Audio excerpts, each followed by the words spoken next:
সুবহানাল্লাহ, কিভাবে দেখেন ভিতরে। সম্মানিত বন্ধুগণ, অবশ্যই ভিডিওটা কারো উদ্দেশ্য বা কাউকে ট্রোল করে কিন্তু আমি বানাইনি।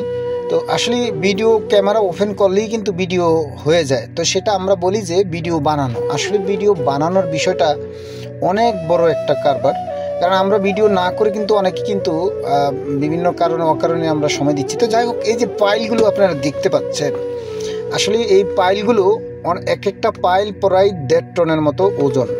তো এই পাইলগুলো যারা আসলে নতুন বিল্ডিং বা হাই রেঞ্জ বিল্ডিংগুলো করেন, তারা এই পাইল সম্পর্কে হয়তো জানেন। আমাদের মতো হয়তো অনেক সাধারণ মানুষই কিন্তু পাইল জিনিসটা কি বা বিল্ডিংটা বানাতে যে আসলে কি কি প্রয়োজন পড়ে, এই যে ভারী একটা যন্ত্র মেশিন দেখতে পাচ্ছেন, বিশাল এক মেশিন। এই ভারী মেশিনটা কিন্তু ছোট ছোট ছোট ছোট পায়ে পায়ে করে কিন্তু হেঁটে হেঁটে কিন্তু বিভিন্ন স্থানে গিয়েই কিন্তু এটা বসে।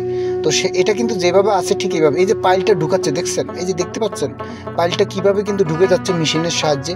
এত ভারী, এত মোটা একটি যন্ত্র, যে এটা পাইলটা একটা ঢুকানোর পরে আরেকটা পাইল এখানে জোড়া দেওয়া হয়। আপনারা দেখতে পাচ্ছেন যে এটার মাথায় কিন্তু আরেকটা, যে পাইলটা উঠেছে সেটাই কিন্তু এখানে জোড়া দেওয়ানো, দেখেন এটার সাথে।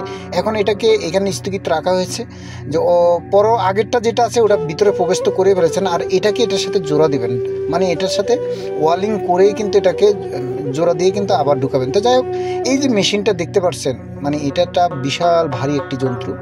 তো এটা আসলে জলসিঁড়ি প্রজেক্ট, যেটা বাংলাদেশ সেনাবাহিনীর একটি প্রজেক্ট রয়েছে, সেখানে কিন্তু বিভিন্ন প্লটগুলো রয়েছেন, সেখানে এই যে বিল্ডিংয়ের কাজের জন্যই কিন্তু আসলে এই পাইল মেশিনগুলো এবং পাইলগুলো ব্যবহার করা হয়।